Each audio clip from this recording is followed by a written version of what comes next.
Sa ka qenë përqindja e fëmijëve që juve, domethënë ju keni ofruar shërbime që kanë refuzuar për të shkuar në shkollë, edhe në mesin e tyre a kanë qenë nxënës tipik apo nxënës me aftësi të kufizuar? Tash e bëjmë një diferencë. Nxënësit të cilët janë me aftësi të kufizuara, në shumicën e rasteve janë fëmijë të cilët mund të mos i pëlqejë ambienti, mirë po pas një kohe ata mësojnë me atë ambient, ambientohen, e bëjnë tolerimin ambiental, tolerimin e zhurmave dhe stimujve të cilët ju pengojnë, dhe në shumicën e rasteve fëmijët të cilët kanë zhvillim atipik, ata janë të shoqëruar dhe nga asistentët e tyre, të cilët qëndrojnë gjatë kohës kur ata janë në shkollë. Mirë po,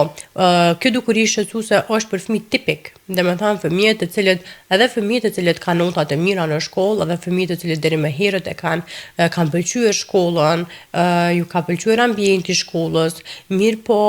sikur janë disa gjëra të cilet janë akumuluar gjatë kohës kur kanë qëndruar në shkollë të këta fëmijë.